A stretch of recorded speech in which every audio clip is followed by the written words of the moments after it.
Hi, welcome back to my channel. Today we will be discussing a game that was played between Tal and Smyslov in 1959. This was the Candidates Tournament. The game started off with e4,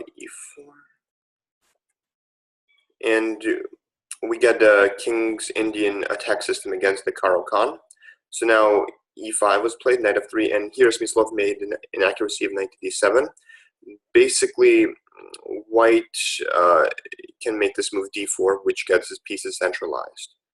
And after these exchanges, then white looks to be doing well. Knight f6, bishop g5, bishop e7. And now Tal makes this very strange move, castles queenside. Knight d6 check basically just screams at you because it forces bishop takes d6, then queen takes d6. Now, the reason why he probably didn't go for this was because black has this move knight e4. So this forces a queen trade.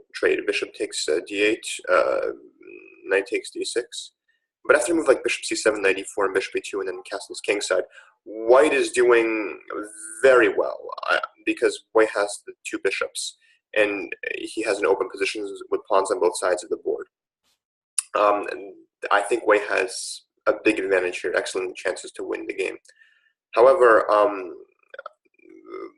from this game, you could see that Tal was in an attacking mood. That's why he didn't go for this check, but that's why he castled queenside to keep queens on the board. So knight d6 now was played. That's why it was kind of strange to me that he didn't do it the move before, because it would be with check. But okay, queen a5. And bishop c4, an excellent move, which puts pressure on f7. So b5, good move. And bishop d2, very interesting move. Queen a6, knight f5, and then black played bishop d8. And here I would recommend you to pause the video and guess the move that Tal played in the game.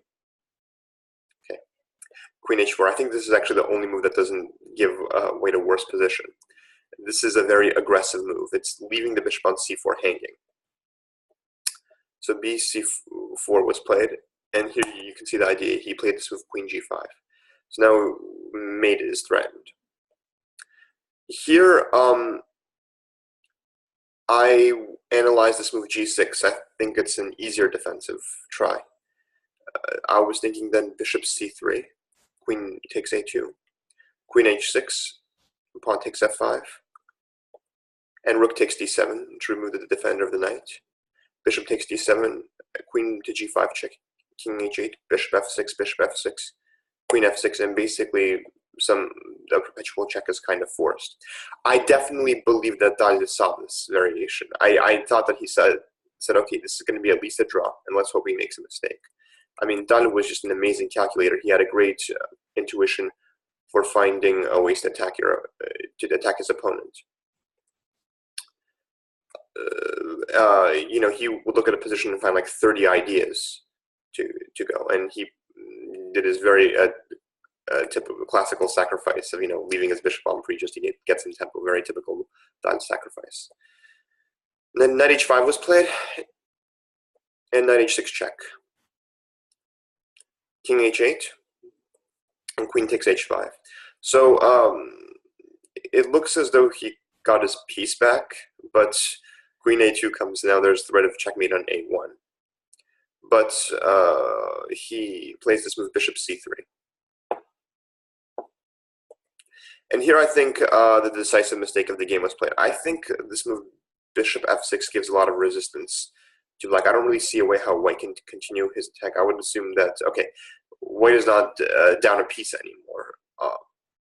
Black has captured the pawn on a2, but the queen is kind of it doesn't really threaten the check on a1 because it's not making the d2, and then the rook on d1 will attack the queen with a tempo, so the check is useless. So the queen's kind of funny on a2.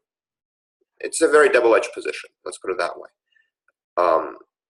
Knight f6 was played, though.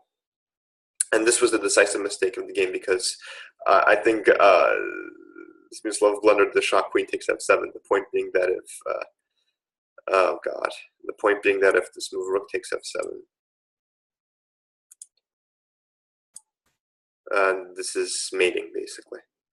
So that is why this check was given on a1 to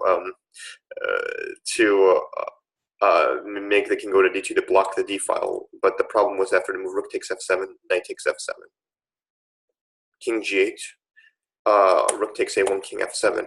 If you count the material, all of a sudden white is up in exchange simply because the rook took on f7 and then the knight took back and then the a1 queen was free to take. So after the king took the knight, it's extra exchange. And after a few more moves in this position, Smyslov resigned. So it goes to show like how Tal beat someone who was world champion so easily and so quickly by taking a small gamble, saying, okay, this position is okay.